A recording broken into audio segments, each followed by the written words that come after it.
भूलने की बीमारी बहुत हो जाती है, लोगों को भूल जाते हैं बड़ी जल्दी, फिर अगले मसले पे खड़े हो जाते हैं, भाई अब ये होगा वो होगा। पहले पिछला मसला तो क्लियर कर देना चाहिए ना, विशेष तौर पे जो डिब्रूगढ़ में चल रहा है। आज तक अमृतपाल सिंह ने अपनी जमानत की अर्जी क्यों नहीं लगाई है, ये सवाल आज तक किसी ने किसी किया क्या? क्यों नहीं लगाई उसका ही बताएंगे। और जो भगवंत मान प्रधानमंत्री बाजे के बोला जाता है, जिसकी रिकॉर्डिंग ऑडियो वायरल हो रही थी कि भाई हमारे को कुछ दिया जा रहा है, खाने में कुछ दिया जा रहा है जिसके कारण ये हो रहा है, उससे चंद्रशेखर आजाद रावण का क्या संबंध है? आपको शायद पता होगा, एक बार चंद्रशेखर आजाद रावण के ऊपर भी एनएसए लग गया था और ये जेल में भी गया था। नहीं पता होगा, उसका पूरा बताएंगे आपको। और किसने लगाया है, सेंटर सरकार ने लगाया है इनके ऊपर या सूबा सरकार ने लगाया है? ये सभी बातें आज आपको क्लियर करेंगे। थोड़ा ध्यान से सुनते जाना दोस्तों, क्योंकि आपको पहले बता रहे हैं, आप थोड़ा सा भी मिस करोगे ना फिर आपकी समझ में नहीं आएगा, फ़ोन करके फिर कहोगे नहीं ये बात थी। और हाँ, कोई बात बोलते हैं ना तो बगैर प्रूफ के कोई बात बोलनी नहीं चाहिए, कभी नहीं बोलनी चाहिए।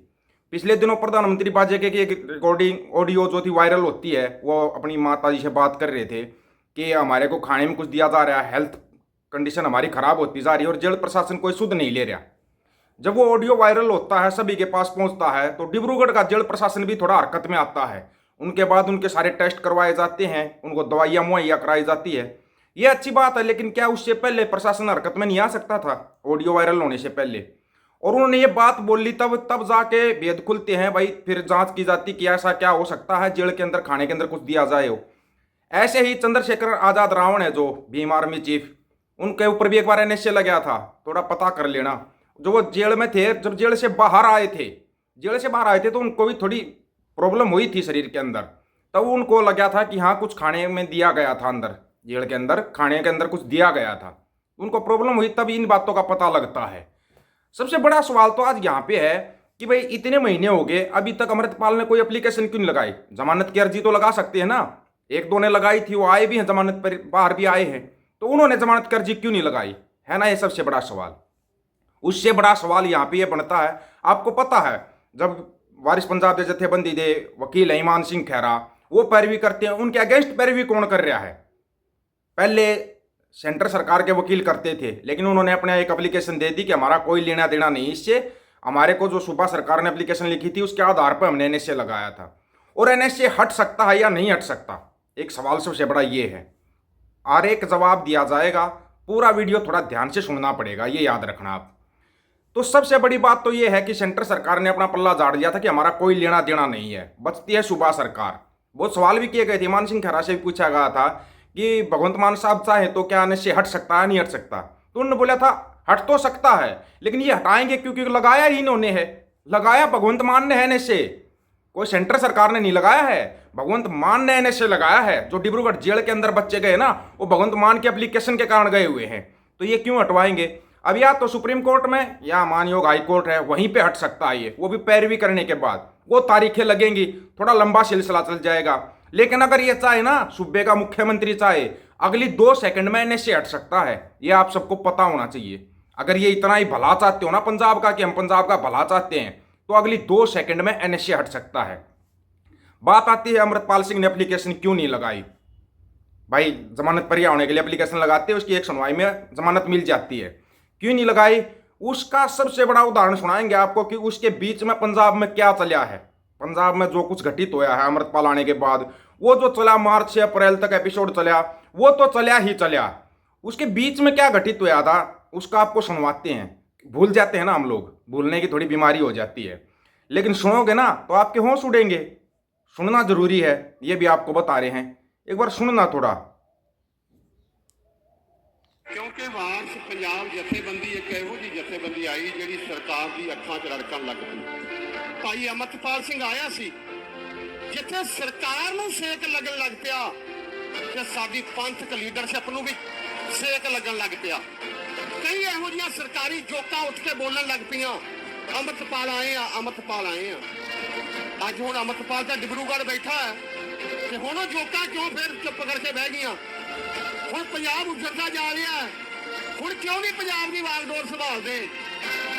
ਵੀਰੋ ਸਮਝਣਾ ਪਊਗਾ। ਕੱਲ ਐਸਐਸਪੀ ਪਤਾ ਕੀ ਕਹਿੰਦਾ ਸੀ, ਅਮਰਤਪਾਲ ਦੀ ਗੱਲ ਨਾ ਕਰਿਓ, ਬਾਕੀ ਜੋ ਮਰਜ਼ੀ ਕਰੀ ਜਾਓ, ਲੰਗਰ ਲਾਈ ਚੱਲੋ, ਤੁਸੀਂ ਪੂਰੇ ਭਾਰਤ ਦੀ ਸੇਵਾ ਕਰੀ ਚੱਲੋ, ਉਹ ਸਭ ਕੁਝ ਮਨਜ਼ੂਰ ਉਹਨਾਂ ਨੂੰ। ਜਿੱਦੇ ਤੁਸੀਂ ਅੰਮ੍ਰਿਤਪਾਲ ਦੀ ਗੱਲ ਨਹੀਂ, ਗੱਲ ਅੰਮ੍ਰਿਤਪਾਲ ਸਿੰਘ ਨੇ ਜਿਹੜੀ ਸ਼ੁਰੂ ਕੀਤੀ ਸੀ ਉਤੋਂ ਸੇਕ ਲੱਗਦਾ। ਨਸ਼ੇ ਛਡਾਉਣੇ, ਜੇ ਨਸ਼ੇ ਛੁੱਟਦੇ ਆ ਤੇ ਫਿਰ ਨਰੋਈ ਜਵਾਨੀ ਸਾਡੀ ਪੈਦਾ ਹੁੰਦੀ ਆ। ਤੇ ਨਰੋਈ ਜਵਾਨੀ ਜਿਹੜੀ ਜਿਹਨੇ ਅਹਿਮਦ ਸ਼ਾਹ ਅਬਦਾਲੀ ਵਰਗਿਆਂ ਨੂੰ ਵੀ ਸੋਚਣ ਲਈ ਮਜਬੂਰ ਕਰਤਾ ਸੀ। समझ गए होगे आप। अभी कहाँ है भाई वो लोग? अभी क्यों नहीं कर रहे, क्यों नहीं नशे के खिलाफ आवाज़ उठा रहे? जो बोल रहे थे कि ये तो आ गए तो मोना गोना, इसने अमृत नहीं छक रखा, फिर अमृत छक लिया, उसके बाद नहीं जी ये तो ये कर रहा है, ये तो नई वो बना रहा, जत्थेबंदी बना रहा है, ये तो सरकार अपने हाथ में ले लेगा तो अपनी खुद की सरकार बनाएगा। अभी कहाँ गए वो लोग, कहाँ गए? और सबसे बड़ा जवाब जब अमृतपाल सिंह से खुद पूछा था, वकील साहब है ना जो वारिस पंजाब जत्थेबंदी के वकील साहब है मान सिंह खैरा साहब, उन्होंने पूछा था कि क्या आपकी ज़मानत की एप्लीकेशन लगा दें? अमृतपाल का जवाब सुन के ना आप हैरान रह जाओगे।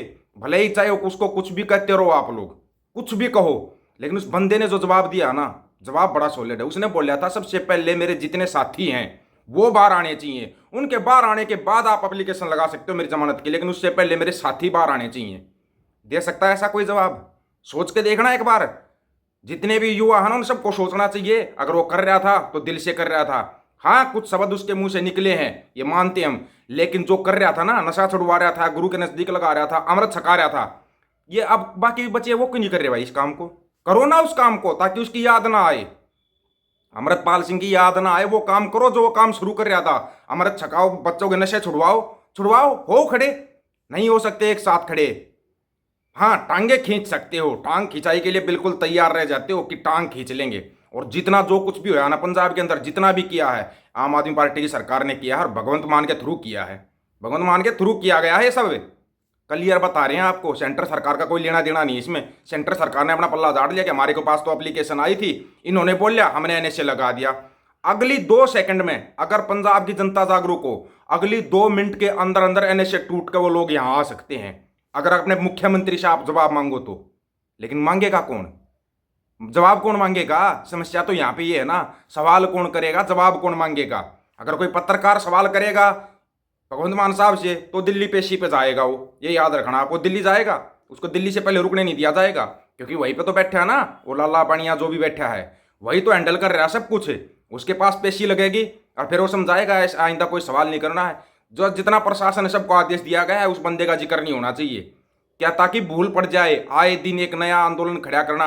अभी हरियाणा और पंजाब के किसान बैठे हुए हैं चंडीगढ़ जाके, रास्ता जाम करके बैठे हुए हैं। आ रहा कहीं न्यूज में, कहीं भी न्यूज में आ रहा हो तो, या पुरानी पेंशन लागू करवाने के लिए लाखों करोड़ों दिल्ली पहुंच गए, कहीं न्यूज में दिखाया गया? नहीं दिखाया जाएगा।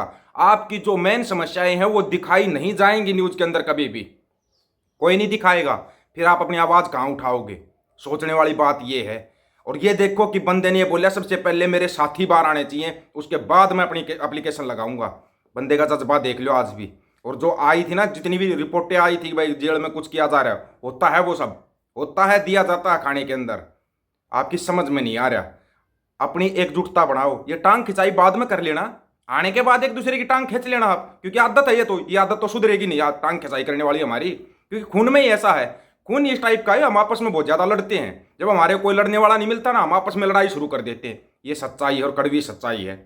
अरे बाबा नानक ने सिक्की कुछ सोच के सजाई थी, कुछ सोच के। उन्होंने ये नहीं सोचा था कि आपस में ही लड़ोगे, कभी नहीं सोचा था। लेकिन आज देखो आपस में लड़ रहे हैं। इन चीज़ों से बाहर निकलो और अपने हक सच की आवाज़ उठाओ। सभी साथियों को राम राम, नमस्कार, आदाब, सत श्री अकाल। वीडियो को ज़्यादा से ज़्यादा शेयर, चैनल को सब्सक्राइब और बेल आइकन को जरूर दबाना दोस्तों। ऑफिशियल दीपक फौजी यूट्यूब चैनल। बात हक और सच की करेंगे, हक सच की बात हम करेंगे। वीडियो को ज़्यादा से ज़्यादा शेयर करने की जिम्मेवारी आप लोगों की है। वाहिगुरु जी का खालसा, वाहिगुरु जी की फतेह।